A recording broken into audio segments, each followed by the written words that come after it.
Hello everyone, आज हम discuss करने जा रहे हैं एक नया टॉपिक जिसका नाम है क्रिया।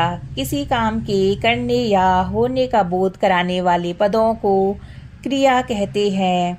उदाहरण के तौर पर वाक्य है, आकाश में पंछी उड़ रहे हैं। उपयुक्त वाक्य में उड़ रहे हैं किसी काम के करने या होने का बोध कराते हैं।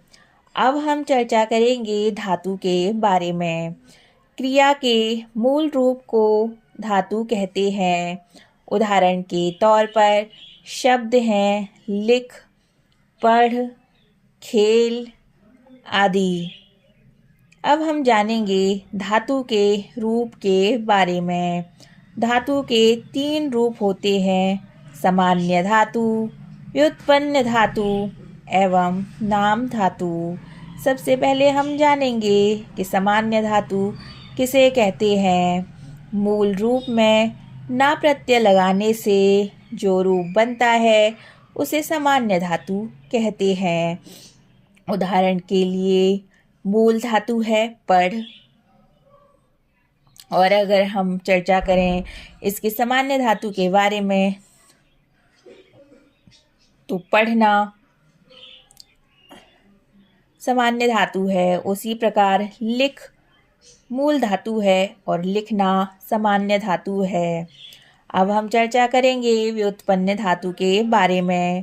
सामान्य धातु में प्रत्यय लगाकर या किसी अन्य प्रकार से बनाई गई धातु को व्युत्पन्न धातु कहते हैं। उदाहरण के तौर पर मूल शब्द है दे। अगर हम चर्चा करें इसके सामान्य धातु के बारे में तो देना सामान्य धातु है। अब करेंगे हम चर्चा व्युत्पन्न धातु के बारे में। दे मूल शब्द की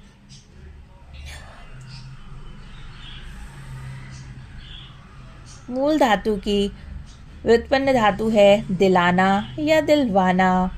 उसी प्रकार मूल धातु है चल। अगर हम चर्चा करें इसकी व्युत्पन्न धातु के बारे में तो चलाना या चलवाना व्युत्पन्न धातु है।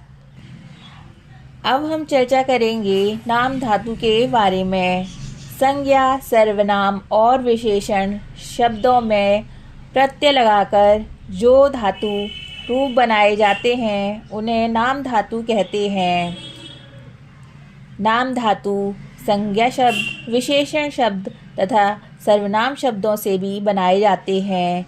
उदाहरण के तौर पर संज्ञा शब्द है महक। अगर हम इसके नाम धातु के बारे में बात करें तो महकाना नाम धातु है। उसी प्रकार विशेषण शब्द है गरम। अगर हम इसके नाम धातु के बारे में चर्चा करें तो गरमाना एक नाम धातु है। उसी प्रकार सर्वनाम शब्द है आप और अपनाना नाम धातु है।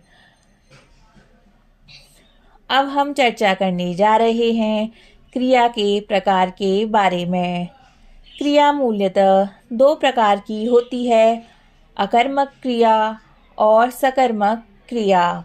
सबसे पहले हम चर्चा करेंगे अकर्मक क्रिया के बारे में। जिस क्रिया का फल कर्म पर न पड़कर कर्ता पर पड़ता है उसे अकर्मक क्रिया कहते हैं। इसमें किसी कार्य की आवश्यकता इसमें किसी कर्म की आवश्यकता नहीं होती है। अब हम उदाहरण के माध्यम से इसके बारे में समझेंगे।